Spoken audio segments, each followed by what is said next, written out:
আজকে মেরাজ সম্পর্কে গুরুত্বপূর্ণ কিছু নসিহত, কিছু কথা আমরা শুনব। মেরাজের আলোচনা আমরা অসংখ্য শুনেছি, আমি নিজেও শুনেছি। মেরাজ সম্পর্কে অনেক আলোচনা, এমন এমন আলোচনা শুনেছি যা কোরআন হাদিসের সাথে ডাইরেক্ট সাংঘর্ষিক। অনেক আমরা আলোচনা শুনেছি মেরাজ নাকি এমন ভাবে করানো হয়েছে, প্রিয় নবীজি ঘর থেকে বের হয়েছেন, ঘরের সেকল নড়তেছে, মেরাজ থেকে ঘুরে এসে দেখেন এখনো সেই সেকল নড়ে। এরকম শুনেছি না আমরা আরো শুনেছি প্রিয় নবীজি ওযু করে যখন মেরাজের উদ্দেশ্যে বের হবেন, ওযুর পানি গড়ে যাচ্ছে, মেরাজ থেকে ঘুরে এসে দেখেন ওযুর পানি এখনো গড়ে। সুবহানাল্লাহ, আগে সুবহানাল্লাহ বলেন, আগে বুঝে নেন। আমরা আরো শুনেছি আরশে আজিমে প্রিয় নবীকে নেওয়া হয়েছে, আরশে আজিমে গিয়েছে, আরশে আজিমে আল্লাহ পাকের সঙ্গে সরাসরি সাক্ষাৎ করেছে। এরকম আমরা শুনেছি। এগুলো হাজা কিসবুন কাবির, এগুলো সম্পূর্ণ মিথ্যা কথা, কোরআন হাদিসের সাথে কোনো মিল নাই। মেরাজ সম্পর্কিত আলোচনা মুসলিম শরীফের ভিতরে এক একটা হাদিস, হাদিসে মুতাওয়াতির। আমি একটা করে হাদিসের উপর যদি কথা বলি প্রায় 2 থেকে 3 ঘন্টা করে সময় লাগবে। মেরাজের যতগুলো হাদিস আছে সবগুলো হাদিস হলো সহিহ, হাদিসে মুতাওয়াতির, বিশাল বিশাল লম্বা লম্বা করা একটা করে হাদিস। আসুন প্রিয় বন্ধু, আল্লাহ পাক কিভাবে মেরাজ করাইলেন, আমরা যেই কথাগুলো শুনেছি, আমরা অনেক হুজুরের কাছ থেকে শুনেছি যে এই কথাগুলোর সাথে আসলে বাস্তবিক কোনো মিল নাই। কতটুকু সময় আল্লাহ পাক মেরাজ করাইলেন, যত এখানে বলা হয়েছে লাইলাম মিনাল মাসি, লাইলাম বলা হয়েছে রাতের একটা অংশ, রাতের অংশের ভিতরে আল্লাহ পাক মেরাজ করেছেন। সেটা কতটুকু অংশ, পরিপূর্ণ রাত না কতটুকু অংশ, এটা তো জানা দরকার। আল্লাহর নবী উম্মে হানির ঘরে ছিলেন, সেখান থেকে আল্লাহ পাক জিবরাইলের মাধ্যম দিয়ে মেরাজ করাইলেন। মেরাজ থেকে ঘুরে আসলেন আমার রাসূল। ইতিহাস সবার জানা আছে, সারসংক্ষেপ কিছু কথা বলবো। মেরাজ থেকে ঘুরে আসলেন, পরের দিন সকালবেলা হেরেম শরীফের ভিতরে আবু জাহেলের সঙ্গে দেখা। আবু জাহেল আমার রাসূলের সামনে দাঁড়ায় বলল, মুহাম্মদ বিন আব্দুল্লাহ, তুমি প্রতিদিন নতুন নতুন কথা বলো, আজকে কোনো নতুন কথা আছে নাকি? রাসূল বললেন, হ্যাঁ আছে। কি কথা? কি কথা? কথা হলো গত রাত আমি মেরাজ করেছি, আল্লাহ পাক আমাকে মেরাজ করাইছে, বাইতুল্লাহ থেকে বাইতুল আকসা পর্যন্ত ভ্রমণ করাইছেন, জান্নাত জাহান্নাম 7 আসমান সিদরাতুল মুনতাহা পর্যন্ত আমি সফর করে এসেছি। সুবহানাল্লাহ, একটু বলবেন না? সুবহানাল্লাহ। বিস্ময়কর ঘটনা। প্রিয় নবীজির জীবনে যতগুলো ঘটনা আছে, মেরাজ হলো সবচেয়ে বিস্ময়কর একটি ঘটনা। আবু জাহেল বলছে, মুহাম্মদ বিন আব্দুল্লাহ, তুমি যে কথাটি বললে আবার কথাটা রিপ্লাই করো, আবার বলো। রাসূল বললেন, আল্লাহ পাক গত রাত্রিতে আমাকে মেরাজ করাইছেন বাইতুল্লাহ থেকে বাইতুল আকসা, ওখান থেকে 7 আসমান জান্নাত জাহান্নাম। আবু জাহেল বলতেছে, মুহাম্মদ বিন আব্দুল্লাহ, তুমি যে কথাগুলো বললে এই কথাগুলো কি হুবহু মানুষের কাছে আমি কি পৌঁছে দেব? রাসূল বললেন, হ্যাঁ অবশ্যই হুবহু মানুষের কাছে তুমি পৌঁছে দাও। ও প্রিয় বন্ধুরা, খুব গুরুত্বপূর্ণ সেনসিটিভ কিছু বিষয় আছে। আগে কথাগুলো বুঝবেন, বোঝার চেষ্টা করবেন, না বুঝলে প্রশ্ন করবেন, আমি জবাব দেওয়ার চেষ্টা করব। আবু জাহাল, ওর পূর্বের নাম ছিল আবুল হাকাম, তার পূর্বের নাম ছিল ওমর ইবনুল হিশাম। ওমর ইবনুল হিশাম থেকে আবুল হাকাম বলা হলো। এত বড় জ্ঞানী ছিল, আরব জাহানের মধ্যে এত বড় জ্ঞানী ব্যক্তি একটাও ছিল না। তার সৌরজগৎ সম্পর্কে তার ধারণা ছিল, এত জ্ঞান প্রজ্ঞা সে আবু জাহেল। এবার বলে, মুহাম্মদ বিন আব্দুল্লাহ, আমি কথাগুলো যথারীতি মানুষের দ্বারা বলবো। বলে, হ্যাঁ হ্যাঁ তুমি বলতে পারো। মুসলিম শরীফের হাদিস, আব্দুল্লাহ ইবনে আমর রাদিয়াল্লাহু তাআলা আনহু বলেন, আমার নবীজি আবু জাহেলকে কথা বলা মাত্রই জোরে জোরে চিল্লায় চিল্লায় বলতে লাগলো, রে মক্কাবাসীরা, জলদি করে তোমরা চলে আসো হেরেম শরীফে। আবু জাহিল ছিল মক্কার প্রেসিডেন্ট। প্রেসিডেন্টের কথা সাধারণত জনগণ শোনে, কথা বলে শোনে কিনা? সবাই কিন্তু শোনে। প্রেসিডেন্ট ডাক দিয়েছে, মক্কাবাসীরা তাড়াতাড়ি চলে আসো। হেরেম শরীফে সবাই উপস্থিত, শত শত মানুষের উপস্থিতিতে আবু জাহেল বলতে লাগলো, মোহাম্মদ বিন আব্দুল্লাহর ব্যাপারে তোমরা শোনো। মোহাম্মদ বিন আব্দুল্লাহর ব্যাপারে আমি ইতিপূর্বে বলেছিলাম, একজন পাগল, মিথ্যুক, কাজ্জাব। তোমরা অনেকেই আমার কথা বিশ্বাস করো নাই। আজকে জলযন্ত্র প্রমাণ নাও। মোহাম্মদ বিন আব্দুল্লাহ বলতেছে গত রাত্রিতে নাকি মেরাজ করেছে, এই বাইতুল্লাহ থেকে বাইতুল আকসা পর্যন্ত ভ্রমণ করেছে, জান্নাত জাহান্নাম 7 আসমান থেকে এসেছে এক রাতের মধ্যে। এক রাতের মধ্যে ভ্রমণ করে এসেছে। তোমরা কথাটা শোনো, দেখো পাগল কারে বলা হয়। আবু জাহেল জানেন এই বাইতুল্লাহ থেকে বাইতুল আকসার দূরত্ব হলো সেই সময়কার বাহন ছিল, যানবাহন ছিল উট, মরুভূমির যানবাহন, তার নাম হলো উট। উটের যাতায়াতের সময় লাগতো।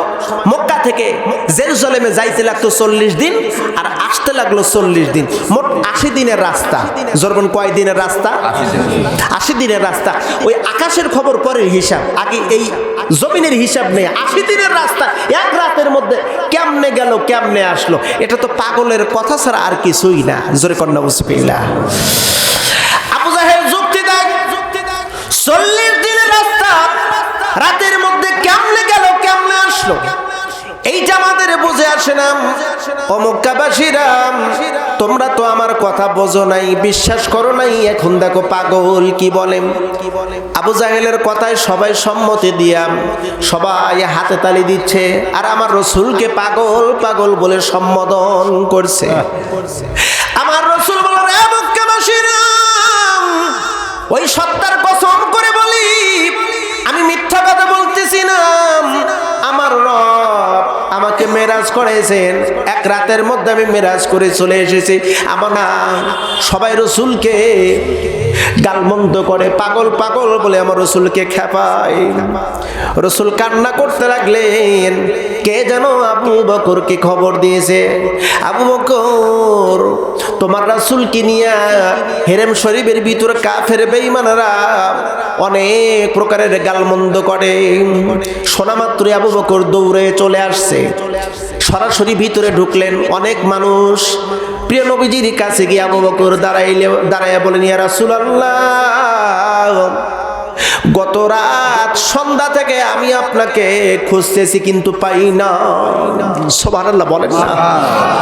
ও নবী, গতকাল সন্ধ্যার পর থেকে আমি আপনাকে খুঁজতেছি বিশেষ কারণে।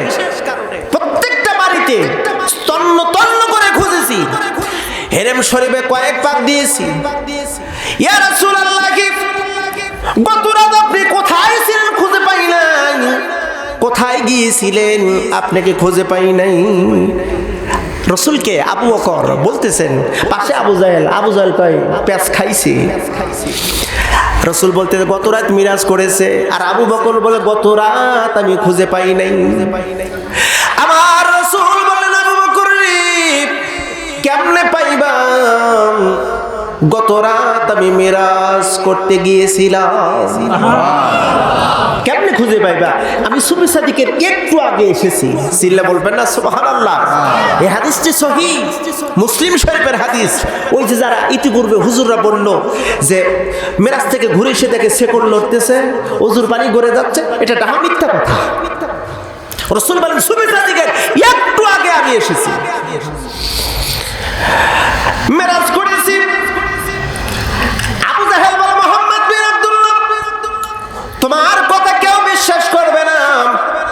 আবু বকর না, আবু বকর তুমি কি বিশ্বাস করো তোমার রাসূল মেরাজ করেছে? আবু বকর বলে, কেন বিশ্বাস করব না?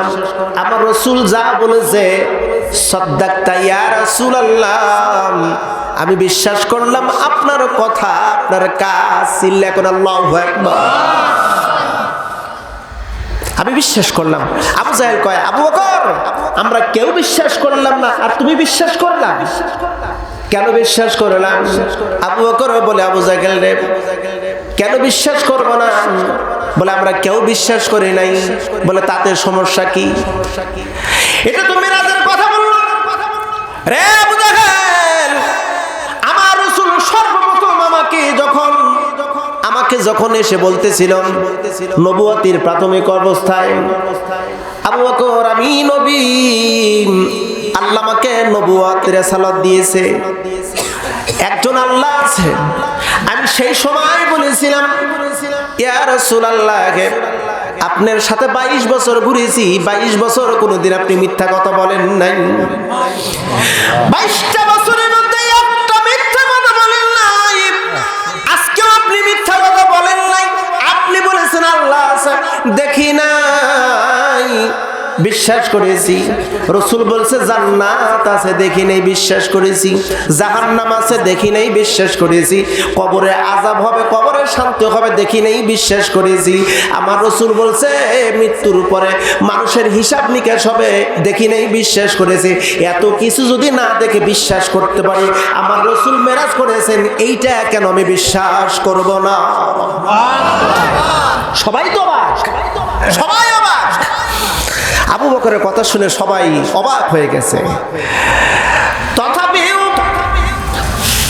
সবাই চিল্লাচিল্লি শুরু করতেছে। মক্কার একজন চালাক ব্যক্তি, তার নাম ছিল মুতাইম ইবনে আদি। এ ছিল সবচেয়ে ধূর, সবচেয়ে চালাক, এ সবচেয়ে মানুষকে বেশি ঠকাতো। এর কাজই হলো মানুষ ঠকানো। মুতাইম ইবনে আদি আবু জাহেলকে ডাকতে পারে, আবু জাহেল তোমার মানুষদেরকে, জনগণকে চুপচাপ করতে বলো। আমি মুহাম্মদ বিন আব্দুল্লাহকে কয়েকটা প্রশ্ন করব, আমি জানি আমার প্রশ্নের জবাব মুহাম্মদ বিন আব্দুল্লাহ দিতে পারবে না, একটাও প্রশ্নের জবাব দিতে পারবে না। আরববাসী সবাই জানতো এই লোক মুতাইম ইবনে আদি মানুষকে শুধু ঠকায়, এবার মনে হয় মুহাম্মদ বিন আব্দুল্লাহকেও ঠকাবে। সবাই চুপচাপ। মুতাইম ইবনে আদি এবার বলতেছে, মুহাম্মদ বিন আব্দুল্লাহ তুমি মেরাজ করেছো, আচ্ছা কিছু সময়ের জন্য ধরে নিলাম তুমি বাইতুল মাকদাসে গিয়েছো, তুমি গিয়েছো, বিশ্বাস করলাম। আচ্ছা বলো, তুমি যেহেতু বাইতুল মাকদাসে গিয়েছো সেখানে কি করলা? বলে আমি নামাজ পড়লাম। আচ্ছা ভালো কথা, নামাজ পড়েছো, সেখানে ঢুকেছো তাই তো? বলে হ্যাঁ ঢুকেছি। আমরাও তো ব্যবসা করার জন্য সিরিয়াতে গিয়েছি, ওখানে বাইতুল মাকদাসের ভিতরে আমরাও ঢুকেছি। আচ্ছা বলো তো মুহাম্মদ বিন আব্দুল্লাহ বাইতুল মাকদাসের দরজা কয়টা, জানালা কয়টা, আর খুঁটি কয়টা? গত রাতে গেছে, আমরা ইতিপূর্বে গেছি, যেহেতু গত রাত মানে সবে মাত্র গেছিলা, দেখছাও। এবার বলো জানালা কয়টা, খুঁটি কয়টা, দরজা কয়টা? কঠিন প্রশ্ন। আচ্ছা বলুন তো প্রিয় ভাইজান, আপনারা যারা এখানে আছেন, আজকের এই মাহফিলে যারা আসছেন, আগামীকাল দেখা যাবে কেউ তারাস বাজারে, কেউ খালখোলা বাজারে চাষটারের মধ্যে বসে গল্প করতেছিলেন, একজন আর একজনের সাথে গল্প করেন। সে বলে তুমি মিথ্যা কথা বলো, তুমি মাহফিলে যাও নাই। যদি মাহফিলে যেয়ে থাকো তাহলে বলো ওই মাহফিলের খুঁটি কয়টা, প্যান্ডেলের লাইট কয়টা, মাইক কয়টা লাগাইছিল, প্যান্ডেল কেমন করে সাজাইছিল, একটু বলো তো। আপনারা বলেন তো ভাইজান, এখানে মাহফিলে আপনারা যারা এসেছেন ওয়াজ শোনার জন্য আসছেন, নাকি মাইক, খুঁটি, লাইট, প্যান্ডেলের রং এগুলো দেখার জন্য কি আসছেন? না। জনগণ কি শোনার জন্য? আমার প্রিয় নবীকে আল্লাহ পাক বাইতুল মাকদাসের ভিতরে ঢুকাইছিলেন নামাজ পড়ানোর জন্য। 2 রাকাত নামাজ পড়েছিলেন, এর বেশি না। হাদিস শরীফের মধ্যে আছে আল্লাহর নবীজি কি যখন জিবরাইল নিয়ে গেল বাইতুল মাকদাসের গেটের সামনে, হাজার হাজার মানুষ, অজানা অজানা, যাকে কোনোদিন দেখে নাই, রাসূল কারোর সম্পর্কে জানেন না। ও জিবরাইল মান হাউলাই, এরা কারা? কাউকে তো চিনি না।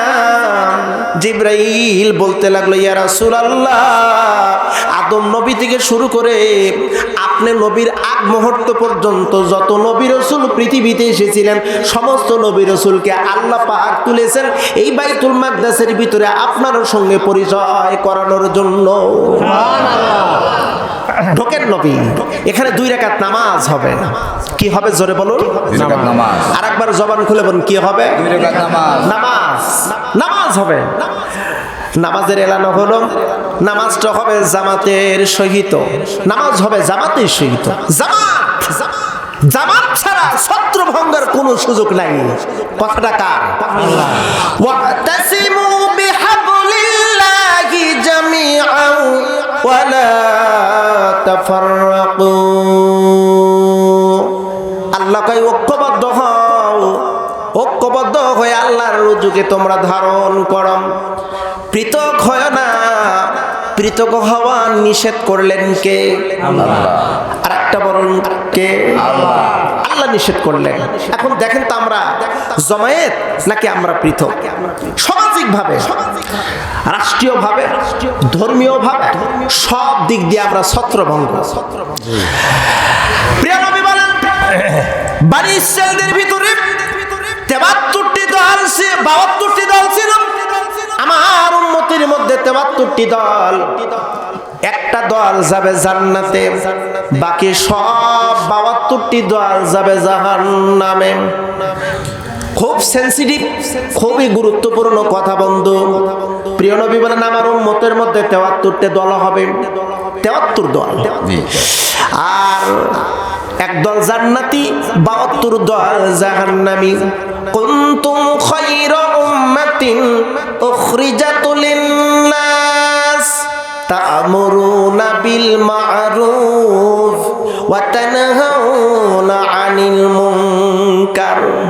তোমাদেরকে সর্বশ্রেষ্ঠ জাতি হিসেবে বের করা হয়েছে। উখরিজাত লিন-নাস, মানুষের ভিতর থেকে ছাঁটাই বাছাই করে সর্বোত্তম মানুষ তোমাদেরকে আমি বের করেছি। একটা দল, সেই দলের কাজ হলো ইয়া'মুরুনা বিল মা'রুফ, তারা সৎ কাজের আদেশ দিবে, অসৎ কাজের বাধা প্রদান করবে। ওয়ালতাকুম মিনকুম উম্মাতুন ইয়াদউনা ইলাল খায়র। ৭৩ দলের মধ্যে একটা দলের কথা আল্লাহ পাক নিজে বলছেন সূরা আল ইমরান আয়াত নাম্বার 103। আল্লাহ পাক বলেন, আমার একটা ও নবী, আপনার উম্মতের ভিতরে একটা দল থাকবে, তারা মানুষদেরকে ভালো কল্যাণের দিকে ডাকবে, সৎ কাজের আদেশ দিব, অসৎ কাজের বাধা প্রদান করবে।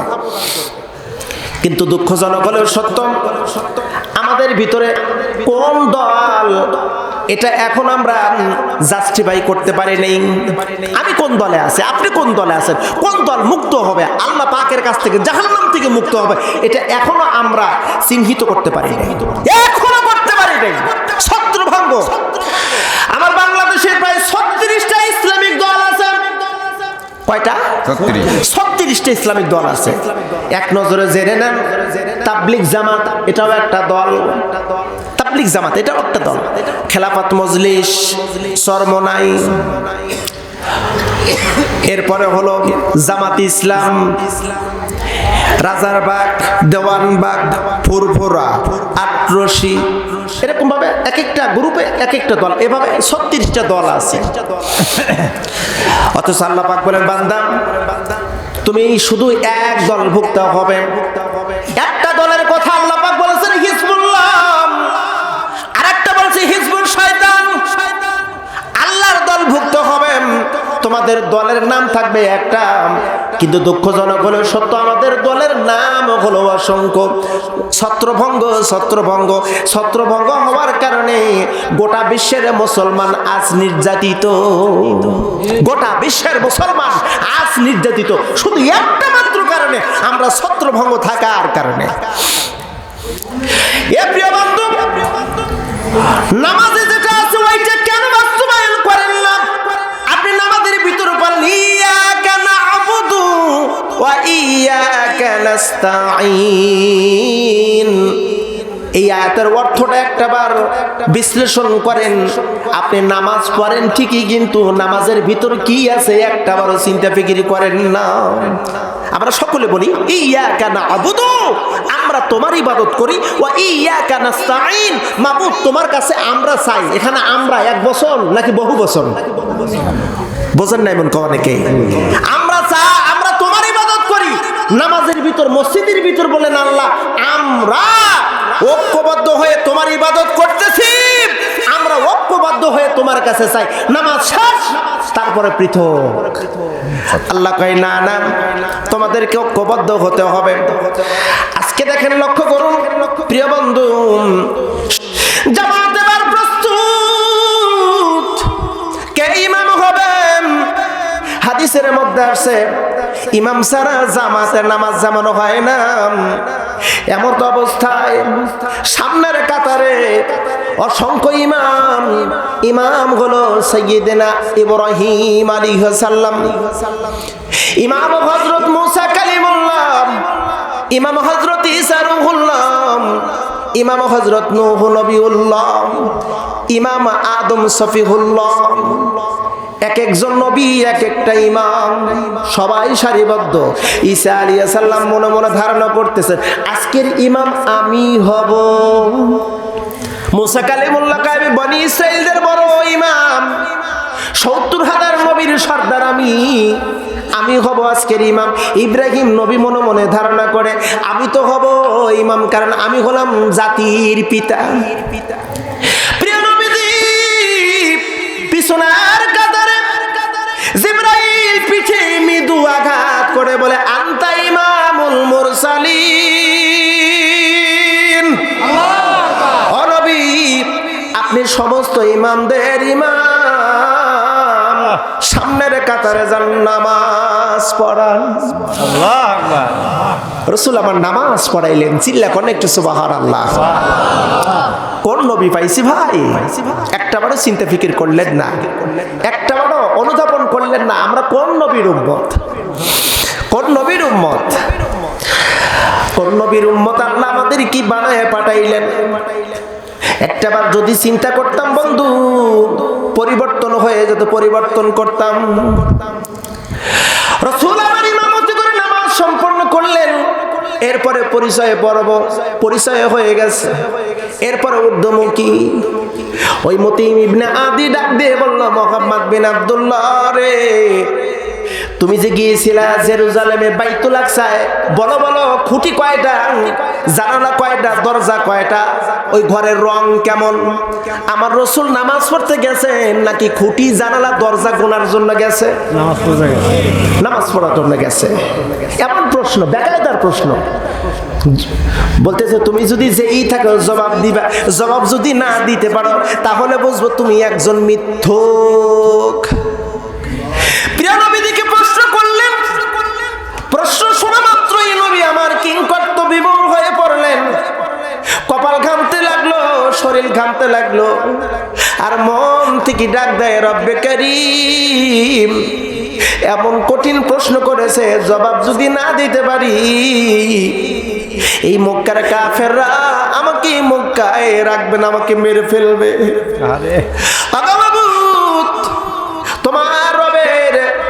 তোমার রবের ইজ্জতের কসম করে বলি তুমি মেহেরবানি করে আমাকে সাহায্য করো।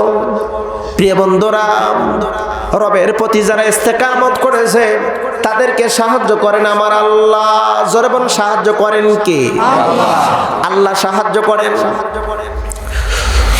হামিম সেজদা সূরাটির নাম হলো সূরা হামিম সেজদা। এখানে পরিষ্কারভাবে উল্লেখ আল্লাহ পাক কিভাবে বান্দাকে সাহায্য করেন, কিভাবে সাহায্য করেন ফেরেশতাদের মাধ্যম দিয়ে। জিবরাইল চলে আসলো, জিবরাইল এসে বলল লা তাহসান ইন্নাল্লাহা মা'ানাকা, ও নবী চিন্তা করেন না, আপনার রব আপনার সাথে আছে। আল্লাহ যদি কারোর সাথে থাকে তার কি কোনো চিন্তা টেনশন আছে? আল্লাহকে যারা বেসেছে ভালো দুঃখ কি আর তাদের থাকতে পারে, হতাশা কি আর তাদের থাকতে পারে। আল্লাহকে যারা বেসেছে ভালো দুঃখ কি আর তাদের থাকতে পারে, হতাশা কি আর তাদের থাকতে পারে? আল্লাহকে যারা ভালোবাসবে তাদেরকে সাহায্য করবেন কে? আল্লাহ। ও প্রিয় বন্ধুরা, নবী আমার জিব্রাইলের মেসেজ পাওয়া মাত্রই মনকে একটু শান্ত করলেন। কিতাবের মধ্যে আসছে, জিব্রাইল বলল, ও নবীজি, আল্লাহ পাক এই মুহূর্তে সুন্দর ব্যবস্থা করে দিবেন। দুইটি ভিন্ন রাওয়াত আসছে। জিব্রাইল বললেন, ইয়া রাসূলুল্লাহ, চোখ বন্ধ করুন আর চোখ খুলুন। কিতাবের মধ্যে আসছে রাসূলুল্লাহর চোখের উপর থেকে পর্দা সরায় দেওয়া হলো, চোখের দৃষ্টি বাইতুল মাকদাস পর্যন্ত চলে গেল। এই জেরুজালেমের মসজিদটা নিয়ে আসলো জিব্রাইল। জিব্রাইলের আকার আকৃতি কেমন? মুসনাদ আহমদের মধ্যে আসছে, প্রিয় নবী বলেন, আমি জিব্রাইলকে দেখেছি দুইবার, তার পুরো সশরীরে দেখেছি আমি দুইবার। জরবান কয়বার? দুইবার দেখেছি। একবার দেখেছি প্রথম ওহী যখন নাজিল হয়, হীরা গুহাতে যখন ওহী নিয়ে আসে, তখন আমি দেখেছি একবার। আর দ্বিতীয়বার দেখলাম হলো সিদরাতুল মুনতাহা, মেরাজের রজনীতে। মেরাজের রজনীতে আমি দেখলাম জিব্রাইলকে। জিব্রাইলের আকৃতি এত বড়, তার মাথার উপর যদি গোটা দুনিয়ার সমস্ত নদী সমুদ্রের পানি যদি ঢেলে দেওয়া হতো, মনে হবে এক ফোঁটা পানি জিব্রাইলের মাথার উপর ঢেলে দেওয়া হয়েছে। সুবহানাল্লাহ। এক ফোঁটা পানি মনে হবে। তাহলে তার আকৃতি কত বড়? জিব্রাইলের আকৃতি যদি এত বড় হয়, প্রিয় নবী বলেন, জিব্রাইল যদি তার দুই হাতের তালু দিয়ে যদি একটু জোরে একটু আঘাত করে, তালি দেয়, সাত আসমান মুহূর্তের মধ্যে ভেঙে টুকরো টুকরো হয়ে যাবে। তাহলে আমার রব কত বড়? তোমার সৃষ্টি যদি হয় এত সুন্দর, না জানি তাহলে তুমি কত সুন্দর, কত সুন্দর। তাহলে আল্লাহ কত বড়? এজন্য আল্লাহর বরত্ব প্রকাশ করার জন্য একটা শব্দই যথেষ্ট, তা হলো আল্লাহু আকবার। আল্লাহু আকবার। ধীরে বলতেছেন, কষ্ট হয় মনে হয়। জোরে বলুন আল্লাহু, আর একবার আল্লাহু আকবার। আমার রব কত বড়! অপ্রিয় বন্ধুরা, আর লম্বা করব না, রাত গভীর হয়ে যাচ্ছে, আপনাদের বুঝি খুব কষ্ট হচ্ছে। আসুন প্রিয় বন্ধুরা, আল্লাহর নবীজির সামনে এবার বাইতুল মাকদাস মসজিদটা নিয়ে যখন আসলো, আমার নবীজি মতিঈম ইবনে আদিকে ডেকে বলল, মতিঈম ইবনে আদি রে, বলো বলো তোমার কি প্রশ্ন? তুমি তো বলেছিলে কয়টা জানালা, কয়টা খুঁটি, কয়টা দরজা আছে, আর কি প্রশ্ন বলো? আমার নবী দেখে দেখে বলতে লাগলেন, দেখে দেখে বলতে লাগলেন, যা প্রশ্ন করে তারা হুবহুব জবাব হয়ে যায়। সবার চোখ যেন বড় হয়ে যাচ্ছে। মেরাজ একটি বিস্ময়কর ঘটনা। মেরাজ বিস্ময়কর ঘটনা। সব কাফের বের অবাক, বলে কি রে, এরা সব ঠিকঠাক, একটাও তো ভুল নাই, একটাও তো মিসিং নাই। দুঃখজনক হলেও সত্য, এত বড় সত্য উজ্জ্বল ঘটনা জানার পরেও তাদের নসিবে হেদায়েত নাই। হেদায়েত নাই। হেদায়েত একটি খুব সেনসিটিভ বিষয়। একজন ব্যক্তি নামাজ পড়তেছেন কিন্তু হেদায়েত নাই, তার ভিতরে হেদায়েত নাই, ঈমান নাই। বলতে পারেন, হুজুর নামাজ পড়লো অথচ ঈমান নাই। বলে হ্যাঁ, রাসূলের হাদিস, কিয়ামত যখন প্রতিষ্ঠিত হবে, কিয়ামত প্রতিষ্ঠিত যখন হবে, তখন একদল ব্যক্তি হজ করতে থাকবে। সেদিন হবে শুক্রবার, আসরের নামাজের টাইম। এই যে আপনাদের শ্রীকৃষ্ণপুর এখানে মসজিদ, আসরের নামাজের আজান হয়ে গেছে, ইমাম মুসল্লি সবাই দাঁড়িয়ে গেছে নামাজে, সব মসজিদেই মুসল্লিরা দাঁড়িয়ে যাবে। সেই সময় কিয়ামত প্রতিষ্ঠিত হবে। অথচ প্রিয় নবী বলেন, একজন ইমানদার থাকা অবস্থায় কিয়ামত সংঘটিত হবে না। প্রশ্ন হলো, যারা নামাজ পড়তেছে তারা কি ইমানদার না? রাসূল বলেন, খালি খোল, ভিতরে মাল নাই। শুধু খোল, ভিতরে কোনো মাল নাই। অপ্রিয় বন্ধুরা, মুসনাদ আহমদের মধ্যে আছে, হযরত আলীকে উদ্দেশ্য করে বললেন, আলী রে, এমন একটা জামানা আসবে আলী, মসজিদগুলো হবে চাকচিক্য সৌন্দর্য মণ্ডিত, এয়ার কন্ডিশন। মসজিদের ভিতরে ঢুকেই নামাজ পড়ার পরে কিছু ব্যক্তিরা বলে, হুজুর নামাজ পড়ে কলজার শান্তি হইল, এত সুন্দর মসজিদ, এসি এয়ার কন্ডিশন, শুধু মনে হয় থাকি নামাজ পড়ি আর নামাজ পড়ি। প্রিয় নবীর হাদিসের সাথে আমি মিল পেয়ে গেছি ভাইরা। আল্লাহর হাবিব বলেন,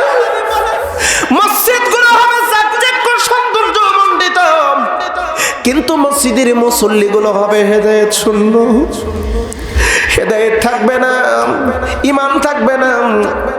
প্রশ্ন করতে পারেন কেমনে?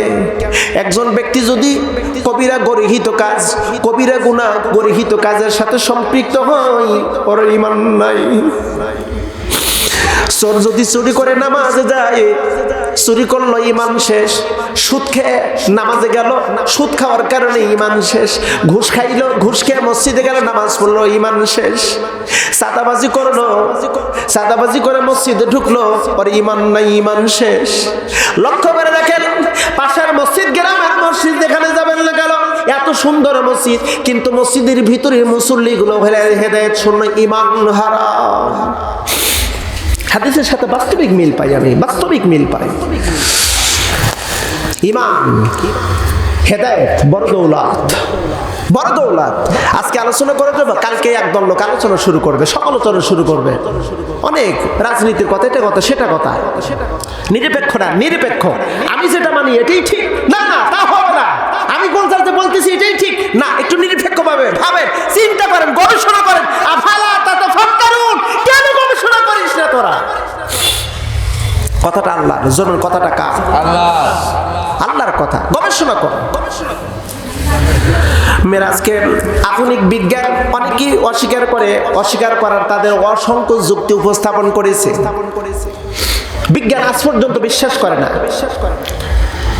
ওরা আরো বিশ্বাস করে না। আকাশ বলতে কিচ্ছু নাই, ওরা বলে মহাশূন্য, আকাশ বলতে কিচ্ছু নাই।